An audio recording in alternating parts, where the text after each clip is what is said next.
The left cheers as DOJ and FBI officials are exposed for trying to subvert our republic and overturn a presidential election. Then they cheer as a vicious anti-Semite and terrorist apologist smears an American patriot before a congressional committee. Finally, love and marriage from St. Valentine to Aziz Ansari, and of course the mailbag. I'm Michael Knowles, and this is The Michael Knowles Show.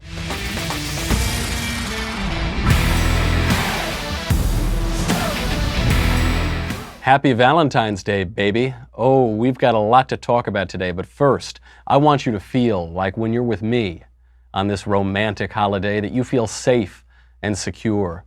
And the best way to feel safe and secure is to secure your home with a Ring doorbell. Ring's mission is to make neighborhoods safer. You might already know about their smart video doorbells and cameras that protect millions of people everywhere. Ring helps you stay connected to your home anywhere in the world. So if there's a package delivery or a surprise visitor, you'll get an alert and be able to see, hear, and speak to them all from your phone. You could be in the living room, in the bedroom, on a beach in Boca, at the office, wherever you are.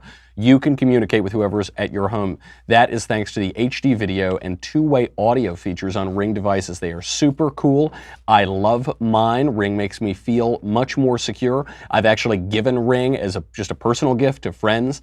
It is super sleek. It is so simple. It's such a good way not only to secure your home, but also to actually be able to communicate with delivery men, people who are going to come over to work. You just feel like you've got eyes on and in your home at all times.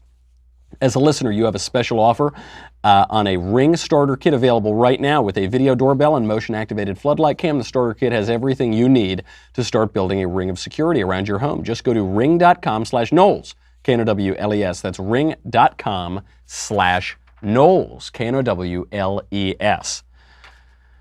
Big news coming out today. Andrew McCabe, the disgraced FBI official, the guy who we knew was trying to subvert the 2016 election. We saw those text messages where he was texting Lisa Page, that was his lover, even though he was married at the time, Lisa Page's colleague and lover, saying that they would have an insurance policy in case Donald Trump managed to get elected, in case those deplorable American people elected the presidential candidate of their choice. He would try to use the power of the state to undo that presidential election. And now Andrew McCabe is making public statements. He went on 60 Minutes. He's written a book. And this guy epitomizes, totally embodies what the framers feared about a large, overbearing government. This guy, the framers of our Constitution, designed our constitutional republic in such a way as to thwart the ambitions of petty tyrants like Andrew McCabe. And here he is, still defending himself, and here the left is, still cheering on unaccountable, bureaucratic power to subvert how the American people want to govern themselves. Here is how he opens up. The interview has not come out yet on 60 Minutes, but they've released some early clips of it. We're going to have to wait until Sunday for the whole thing. I was speaking to the man who had just run for the presidency and won the election for the presidency, and who might have done so with the aid of the government of Russia, our most formidable adversary on the world stage. And that was something that troubled me greatly. Andrew McCabe's fantasies troubled him greatly. What troubles me greatly is his presumptuousness, his conceited notion that he not only knows better than the American people who should govern this country, but that it is up to him. He has the right, he has the ability to go in and overrule the entire American people. It's that kind of radicalism that is so despicable. This man obviously should never have been permitted in public service. He certainly should be prosecuted for what amounts to treason. That is what this guy took part in. Treason against his own government, an enemy, a domestic enemy of the United States. There's no other way to describe him. But listen to all the fantasies here. He said, I was talking to the man who was just elected president of the United States, and he might have done so with the help of the Russian government. Is there any evidence that he had the help of the Russian government? Do you have, because we've had investigations now for 2 years. There's no evidence whatsoever. Turned up nothing.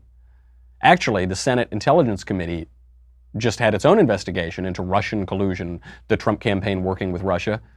They came up with nothing. Not only the Republicans on the committee say they came up with nothing, the Democrats too. Even MSNBC reported this. They said they talked to Democrat sources on the committee. They said, yep, came up with nothing. So that is just a fantasy of Andrew McCabe. Either it's a fantasy or he's lying. And we know he's a liar. We know he has misled investigators. We know that he has lied. That's why he was fired in absolute disgrace. So he's probably just lying. But then he goes on, he says, Russia is our number one adversary. It's our biggest, most threatening adversary. No, it's not. China is our biggest adversary. By the way, the way I know this is that Republicans and Democrats agree on this. Conservatives and leftists agree on this. Remember, Mitt Romney, who's mostly wrong about everything, Mitt Romney came out and said, Russia's our number one geopolitical foe. And Obama made fun of him during a national debate. Said, Governor Romney, the 80s called, they want their foreign policy back. Cold War's over. Okay, actually, you're right. The Cold War is over. Doesn't mean the Russians love us now. They're still an adversary. But the far greater threat comes from China. Just in terms of manpower, in terms of the military, in terms of stealing our intellectual property, in terms of encroaching on our interests in the South China Sea and encroaching on our allies in the South China Sea. What do you fear? Do you fear a war coming from Russia or from China? Of course, this has been the growing view since the end of the Cold War, that the next great adversary we have is China, not Russia. But Andy McCabe needs to cover up his crimes and his treason, so he has to hearken back and say this is our number one adversary. No evidence of that whatsoever. Then he gets to the heart of his crimes. I was very concerned that I was able to put the Russia case on absolutely solid ground in an indelible fashion, that were I removed quickly or reassigned or fired, that the case could not be closed or vanish in the night without a trace. I wanted to make sure that our case was on solid ground, and if somebody came in behind me and closed it and tried to walk away from it, they would not be able to do that without creating a record of why they'd made that decision. I, Andrew McCabe, a petty tyrant bureaucrat, wanted to make sure that before I was fired in disgrace for misleading investigators, for lying, for total corruption in my job in which I have been given the public trust, before I was fired in disgrace, I would be able to wield the instruments of the bureaucracy in such a way that the duly elected representatives of the American people were thwarted in following and carrying out the plans of the American people. That's what I wanted to do. I wanted to make sure that I, a crook, a corrupt bureaucrat, could abuse my position in such a way as to thwart the government of the American people and our constitutional republic. What? There are many things that I could call that man that I probably shouldn't in polite company. So what did he do? Andrew McCabe ordered the obstruction and counterintelligence probes. Why did he do it? Because Donald Trump fired his pal, James Comey. So everyone was calling on James Comey to be fired. Democrats and Republicans, Chuck Schumer and Donald Trump. Donald Trump actually fired James Comey. In retaliation for the duly elected president firing the FBI director, totally his right, totally his prerogative to do, Andrew McCabe, a corrupt bureaucrat, decided to retaliate by miring the duly elected president in ridiculous, absurd investigations for as long as he possibly could.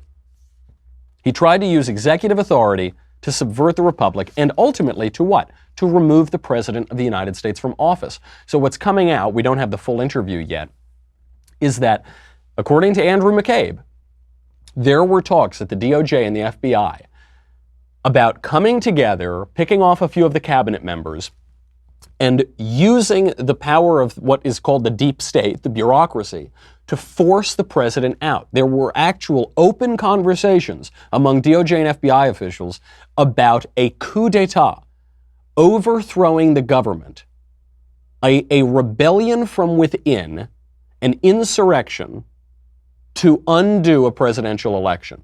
Because Andrew McCabe, some idiot crook, knows better than the American people how to govern the country. According to Andrew McCabe, the Deputy Attorney General was apparently, Rod Rosenstein, he was apparently willing to wear a wire in his conversations with the president. Now, Rod Rosenstein and the DOJ just released a statement today refuting this And the defense seems to be that Rod Rosenstein was joking. It was a sarcastic remark that he would wear a wire. Andrew McCabe came back and said, absolutely, it was not sarcastic.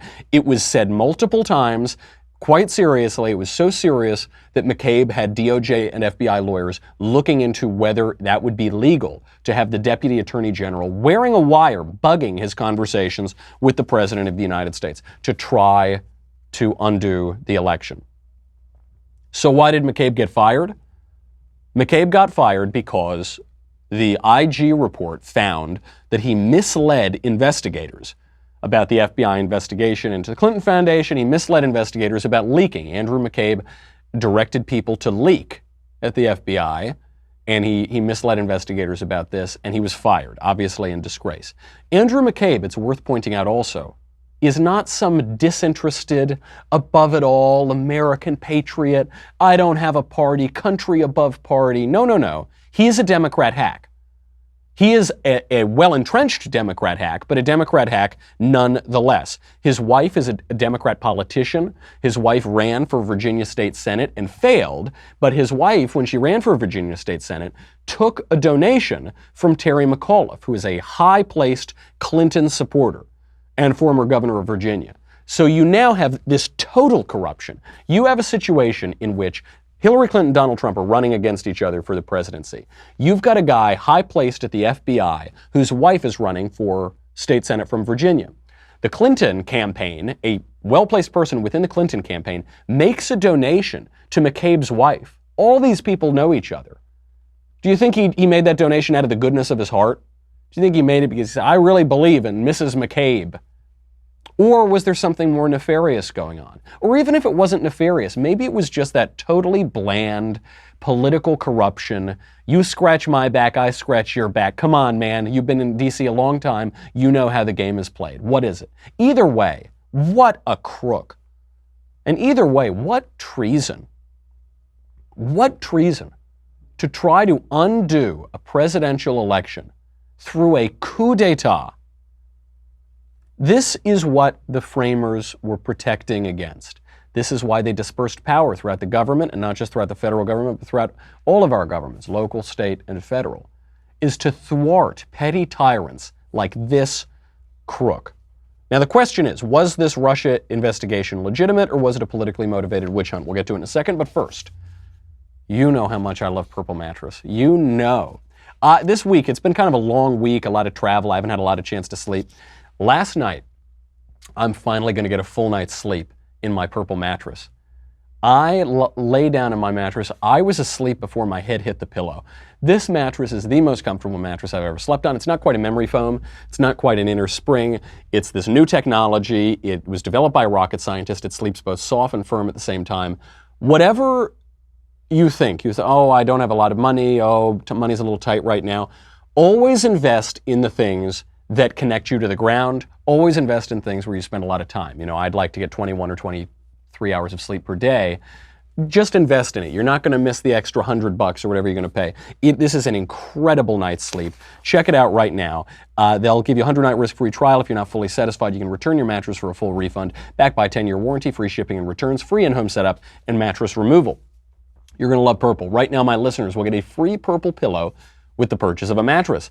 That's in addition to the great free gifts they're offering site-wide. Just text COVFEFE, C-O-V-F-E-F-E, to 474747. The only way to get this free pillow is to text COVFEFE, C-O-V-F-E-F-E, to 474747. C-O-V-F-E-F-E, 474747. Message and data rates may apply. So was the Russia investigation legitimate, or was it a politically motivated witch hunt to undo a presidential election? All of the evidence points to the latter. You've got this hack Democrat operative working in the FBI. Now I know that we're using his wife as evidence that he's a Democrat operative. We're using the pay-to-play that's going on throughout all of these campaigns. But we should point out, he's also cheating on his wife with his colleague, Lisa Page. And he's texting Lisa Page and saying, there will be an insurance policy. We won't let Trump win. We won't let this happen. I'm a brave white knight. So he then goes on and actually does all the things he tells Lisa Page he's going to do. He sets up as retaliation for the firing of Comey these investigations. He sets them up in such a way that they're very difficult to dislodge. 2 years of investigations, no evidence of any illegality between Trump and the Russia campaign. Zero evidence. The networks, according to Newsbusters, have spent 2,202 minutes covering the Russia scandal. Read Controversy. Do you know how many minutes they've spent on Senate collusion, on the Senate collusion report? The one that just came out, bipartisan report, or it's about to come out, but they've just released some details of it, shows no evidence whatsoever. Both sides of the aisle say that. They've spent 0 minutes covering that. ABC, the closest that they've come is ABC, George Stephanopoulos, a Clinton operative, the actual top Clinton communication operative, head of the war room, George Stephanopoulos, who pretends to be a journalist on ABC, comes out and he says, well, the report, it's inconclusive. The report, we don't know. It's a war of words. There's no war of words. Just look. To their credit, MSNBC actually covered this story fairly. I guess they had accidentally one real reporter walked into the room and gave his report on what's happening. But of the actual networks, ABC, NBC, CBS, the main network news goes out, has huge coverage in the United States. They won't cover it. This is the closest they come to covering it. Look at the difference between how George Stephanopoulos, a Clinton operative, covers this versus how MSNBC, in their brief moment of real reporting, covered the actual story. Republican and Democratic leaders of the Senate Intelligence Committee at odds over the conclusion of their investigation. The heads of the Senate Intelligence Committee have been working together, but this is a significant disagreement. Yeah, George, for a committee here that has managed to so far conduct a bipartisan investigation, this is now a rare public rift. The Republican chairman, Richard Burr, says that as of now, they have found no factual evidence of collusion. But he notes that their investigation is not yet complete. But the top Democrat on the committee, Senator Mark Warner, tells us that he respectfully disagrees, that he's not ready to draw any conclusions since their probe is still ongoing. Our bottom line for this story is that after 2 years, 200 interviews, 300,000 documents, the Senate Intelligence Committee, both Republicans and Democrats, are telling us that they do not have direct evidence proving a conspiracy between the Trump campaign and Russia, which is, after all, the main question they set out to answer. There it is. Democrats and Republicans, they all agree. But George Stephanopoulos, so desperate. I should point out, by the way, I misspoke earlier. I was conflating all of my corrupt, crooked FBI and DOJ officials. Andy McCabe is not the one who was cheating with Lisa Page. That was Peter Strzok. Now, they're all in the same investigations. They're all trying to thwart the duly elected president. So I'll excuse myself for being confused. But Andy McCabe is married to a Democrat politician and was accepting accepting campaign donations from Clinton-affiliated Democrat politicians. Peter Strzok, working with Andy McCabe, is the one that was cheating on his wife and also saying that he would undo the presidential election. Easy to conflate the two. I deeply apologize. I deeply personally apologize to Andrew McCabe, a treasonous, corrupt, hack, petty tyrant. I shouldn't have suggested that he cheated on his wife like his colleague did, who was also trying to overturn the presidential election. They are very different, corrupt, treasonous Democrat hacks. I'm sorry. I apologize. This is a full, unqualified apology to these traitors to our country who should probably be behind bars. That's the way it is being covered by the news. MSNBC, I have to give them credit. Every once in a while, I give them credit. And I don't know, maybe it's because I'm having a little influence on the network. I mean, I think, when I take these glasses off, I put them on. I'm just saying you've never seen me and a certain MSNBC host in the same room at the same time. I don't know. I don't want to take credit for it, but MSNBC actually did a pretty good job here. Now, the other big story that came out yesterday is Representative Ilhan Omar. Ilhan Omar, the Somali-American congresswoman, she is affiliated with Alexandria Ocasio-Cortez and Rashida Tlaib. She's a vicious anti-Semite. She came out and, she's also defended terrorists in public discourse. She came out and viciously attacked Elliott Abrams, who's a former Reagan administration official, an American patriot, who has been wrongly smeared by Democrats. He's been wrongly called a war criminal. He is not. We'll explain that in a second. Here is how this woman goes and speaks to an American patriot like Elliot Abrams. Mr. Adams, in 1991, you pleaded guilty to 2 counts of withholding information from Congress regarding your involvement in the Iran-Contra affair, for which you were later pardoned by President George H.W. Bush. I fail to understand why members of this committee or the American people should find any testimony that you give today to be truthful. If I can respond to that. It wasn't a question. On February, that was not a question. That was I reserve the right to my time. It is not right. That was not a question. Committee can attack on February a witness 8th, who is not permitted to reply. That was not a question. Thank you for your participation. Representative Omar seems to misunderstand our system of government here. We have a deliberative system of government. We have a constitutional republic. In this country, what we're supposed to have is civil discourse and debate. And what that means is that you are discouraged from demagoguing, assassinating the character, wrongly and stupidly, and with great moral idiocy, I should point out, demagoguing when you are speaking to somebody. It's perfectly fine to land a hard attack. It's perfectly fine to throw a punch. It is generally in this country preferred that one is given the opportunity to respond. As Elliot Abrams pointed out, he said, what you're doing is wrong. This is wrong what you're doing. And he's absolutely right. She seems to be unfamiliar with that, maybe because she's a freshman congresswoman who has entered in probably the most ignorant congressional class in American history, which is really saying something, by the way. She goes on. You later said that the U.S. policy in El Salvador was a fabulous achievement. Yes or no, do you still think so? From the day that President Duarte was elected in a free election to this day, El Salvador has been a democracy. That's a fabulous achievement. That is a fabulous achievement. Elliot Abrams was influential in Latin American policy under President Reagan.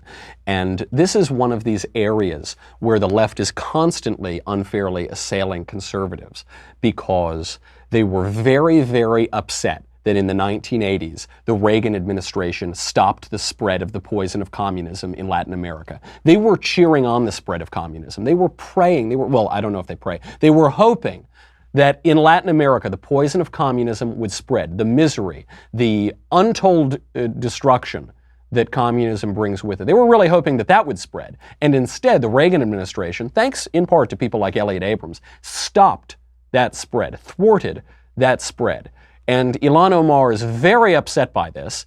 And she goes on, this was the silliest moment of the entire exchange, because not only does Ilhan Omar apparently misunderstand how these proceedings are supposed to go, she apparently misunderstands the meanings of the word yes and no. Yes or no, do you think that massacre was a fabulous achievement that happened under our watch? That is a ridiculous question, and I yes or no? No. I will take that as a yes. What? No, Miss Omar. Well, I'll take that as a yes.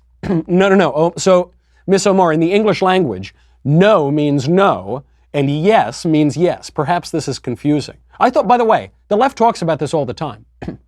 They talk about consent. They say no means no and yes means yes. But then I guess when it comes to our deliberative republic, no means yes, yes means no. I don't know how it goes. I don't quite follow Ilhan Omar's creative interpretation of our system of government.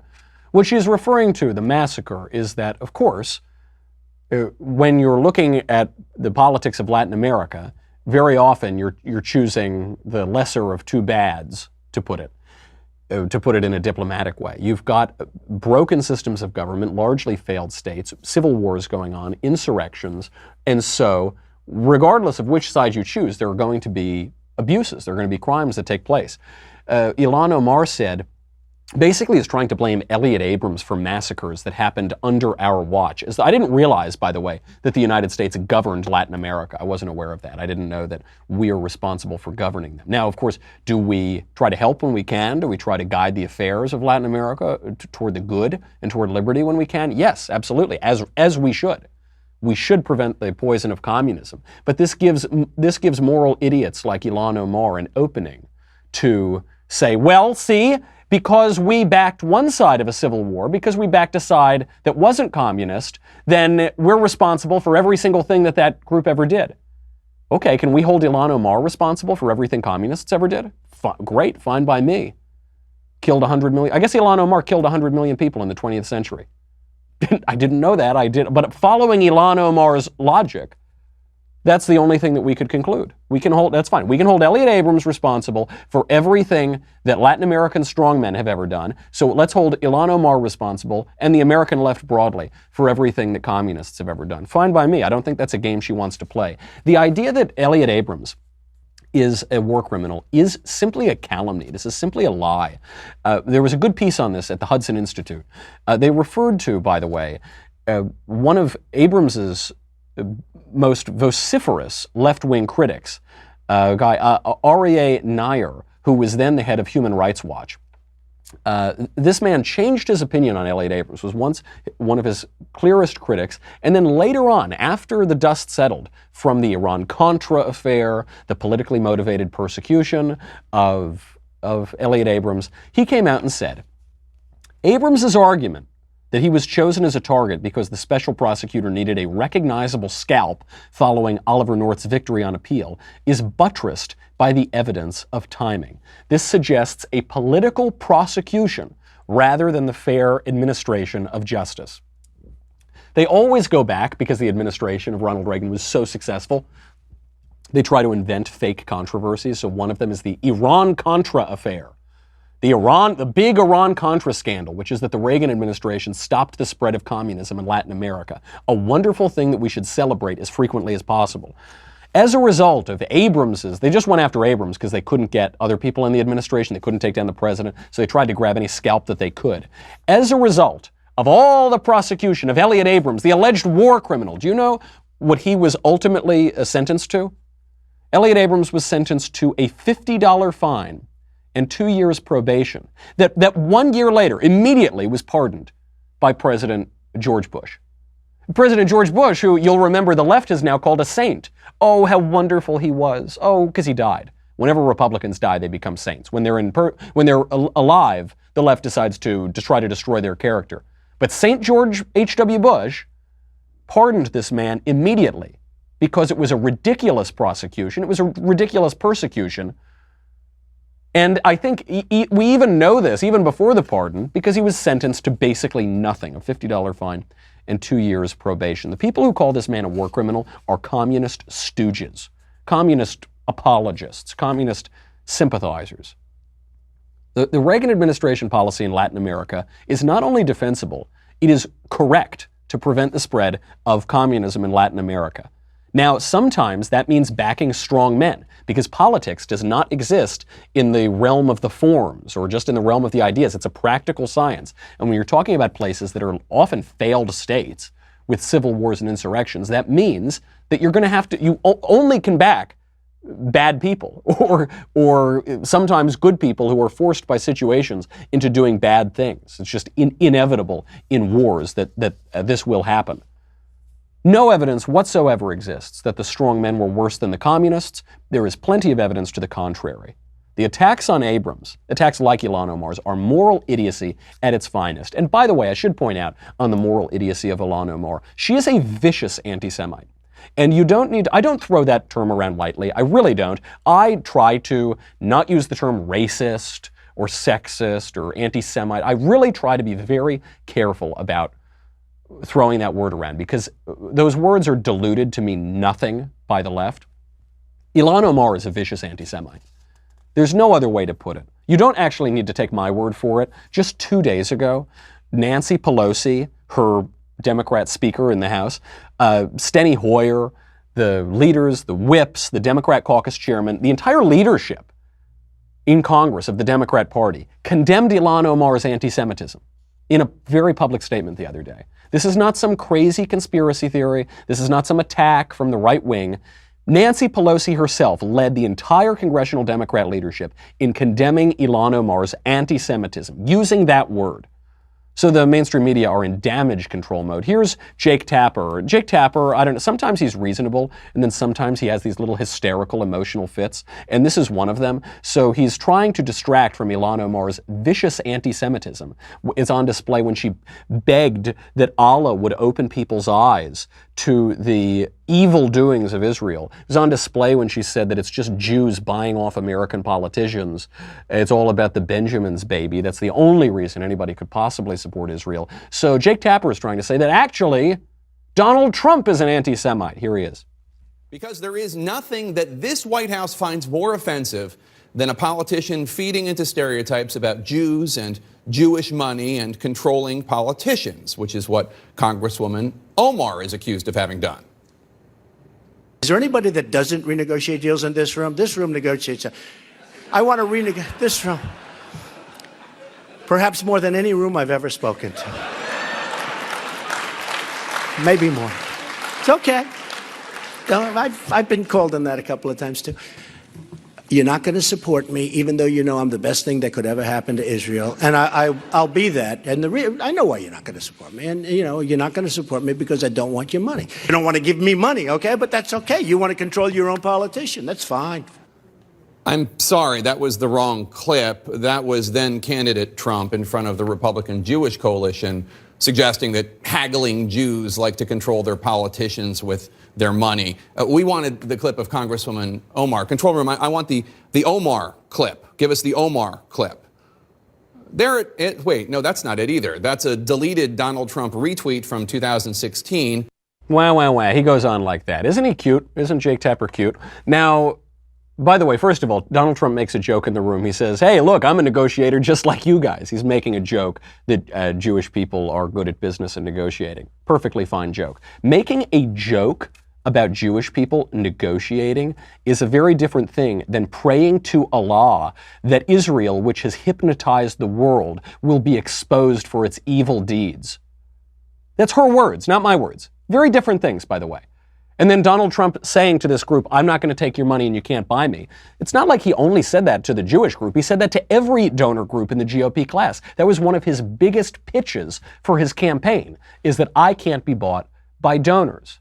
Very different. And he said, actually, I'm a huge supporter of Israel.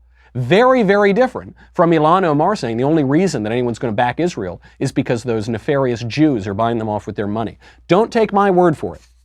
Take Nancy Pelosi's word, Steny Hoyer's word, the Democrat caucus chair, all of whom condemned her anti-Semitism. The left is upset. Jake Tapper is having his little fit because anti-Semitism is now a leftist problem. It's not a right-wing problem. They're very upset by this because they know it's true. It's so obvious, even Pelosi is admitting it. I wanted to get to Aziz Ansari and Valentine's Day, but, we don't have time. We have to get to the mailbag. So head over to dailywire.com. We got a lot of mailbag questions. $10 a month, $100 for an annual membership. You get everything. You also get the Leftist Ears Tumblr. This is very important. I actually pray that God opens up the leftists' eyes so that I can get all of my delicious leftist tears. There's actually a psalm talking about carrying one's tears in a flask because they're pleasing. I'll have to bring in the actual psalm. I don't have it memorized. People keep sending it to me, though, and it's very beautiful. Nice little bit of religious whimsy. Go to dailywire.com. We'll be right back with the mailbag.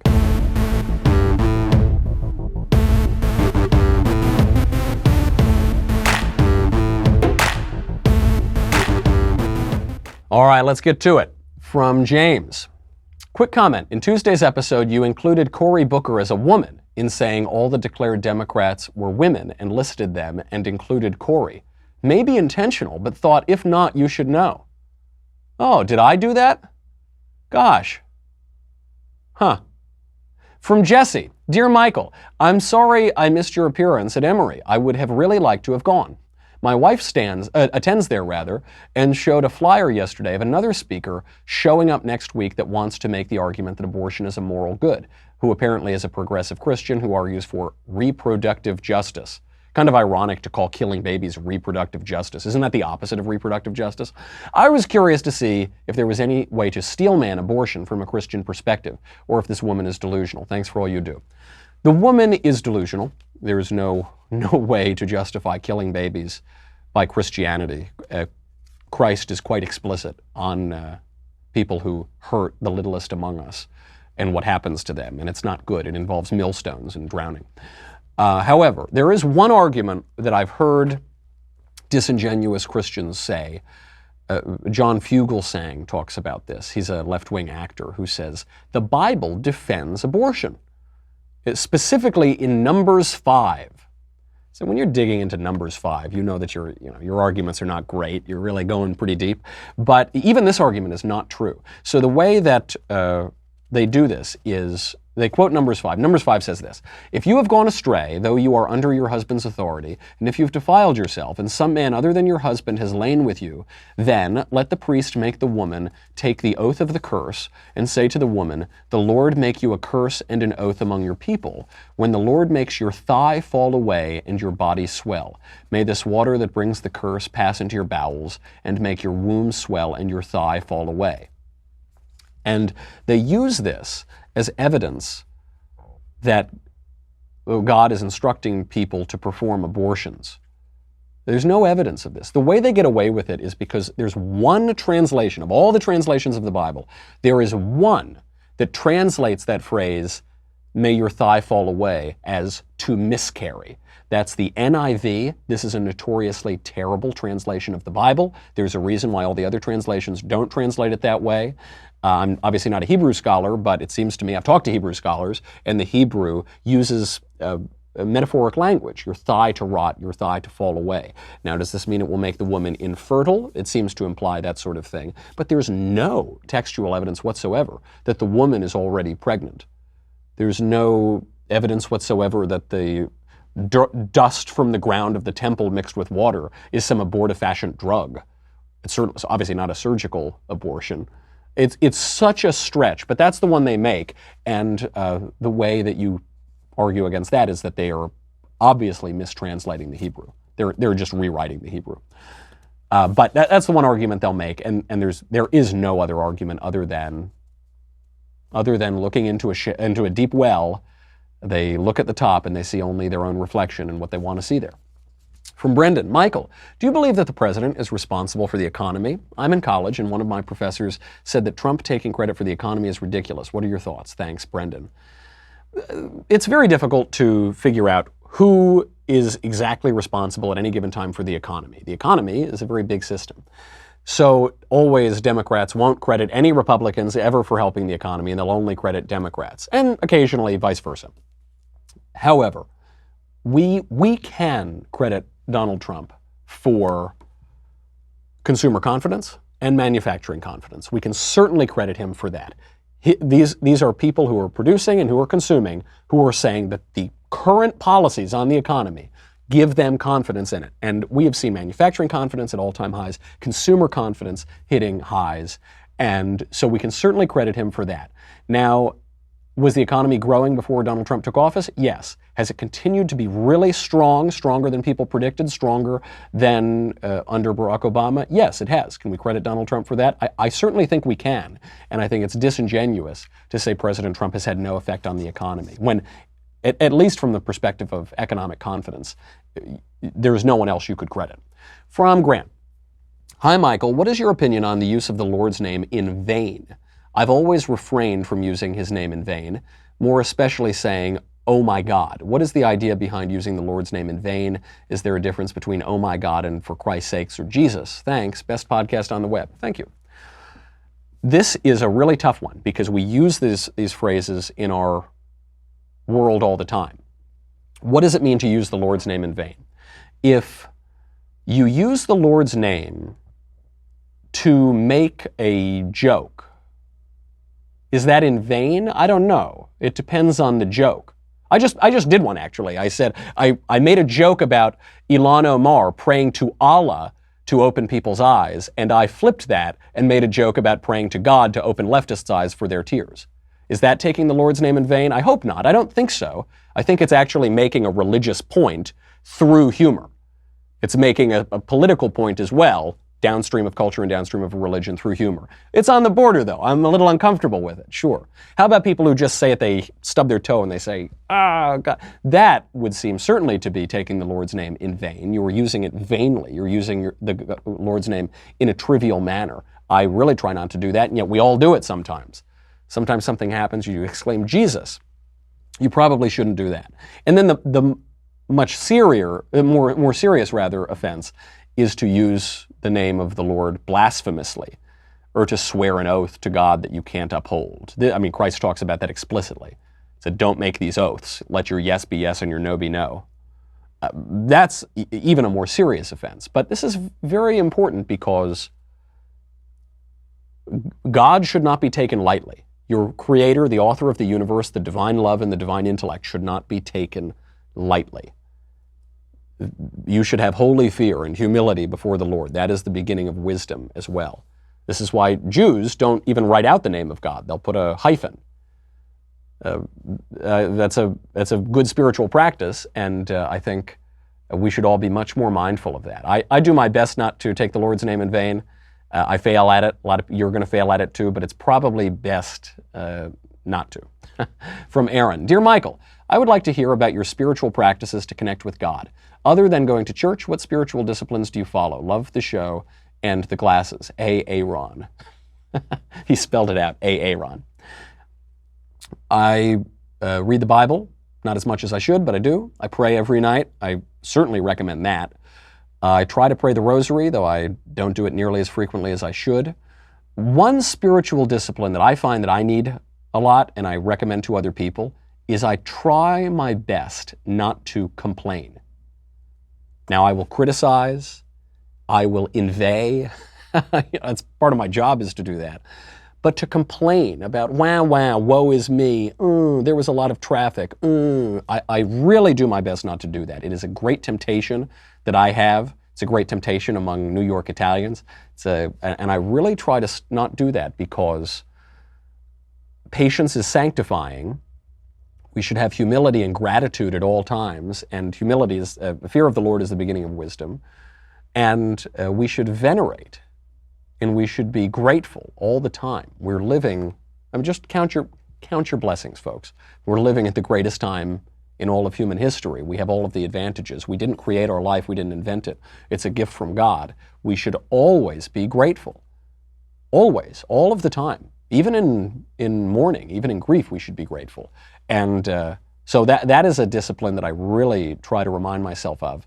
And you might have others that maybe you have other sins and vices that are more likely to affect you, and so you'll have a different spiritual discipline. But that's a really practical, tangible one that I try to do a lot.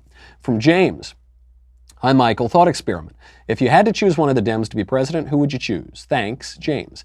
Came for the Leftist Tears Tumbler, stayed for the Leftist Tears Tumbler. Howard Schultz. No question. He's the most reasonable out of any of the Democrats.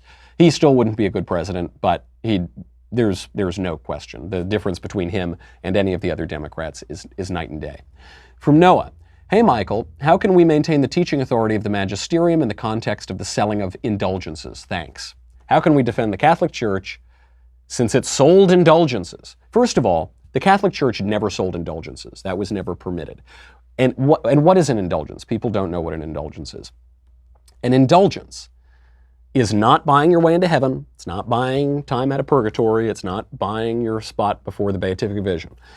An indulgence is a remission before God of the temporal punishment due to sins whose guilt has already been forgiven. The temporal punishment due to sins, not getting into heaven faster or at all. There's no selling. Now, one of the ways to get, you can still get indulgences, obviously, but there was never selling. Where it got complicated, where abuses and corruption crept in, were that you could receive an indulgence for almsgiving, giving to the poor, giving to a charitable organization. You can see how this would be rife with corruption, and there was plenty of indulgences for almsgiving before the corruption crept in, but then the corruption crept in. This is what Martin Luther used as his excuse to rewrite Christian orthodoxy, and at the Council of Trent in 1567, all of the grants of indulgences involving money were canceled because of a recognition that abuses crept in. So I think it's easily defensible. You just have to defend it based on the facts of what actually happened, the history, and not the anti-Catholic legends that have crept up over time. I'll take one more before we go from Catherine. Hi, Michael. My younger brother is in college right now, and like you, in his early preteen years, he became an atheist. He's quite conservatively minded otherwise. Do you have any advice for me besides praying for his conversion? Thank you, Katie. Yes. Appeal to his intellect. Appeal probably, really, to his intellectual pride. Give him logical arguments for God. Show him Aquinas' arguments, or Anselm of Canterbury's arguments, or give him books written by intellectuals like C.S. Lewis or Chesterton. Do this because one of the reasons that precocious 13-year-olds become atheists is they get all of this soft soap, silly, emotivist religion, and they think that there's no intellectual mooring, and then people such as Christopher Hitchens, who are clever, come in and they have intellectual confidence and pride, and so they are more likely to follow those people. If that's what happened to your brother, then beyond praying for him, which you should do, you should try to use that intellectual pride and twist it, and use it to God's advantage, and ultimately to his own advantage, and bring him back. All right, that's our show. We got a lot more questions, but too late. Happy Valentine's Day. I hope you all enjoy it on your Boll and Branch sheets and purple mattresses, and well, I hope you always enjoy your Boll and Branch sheets and purple mattresses. Have a very good Valentine's Day. In the meantime, I will see you next week. I'm Michael Knowles. This is The Michael Knowles Show.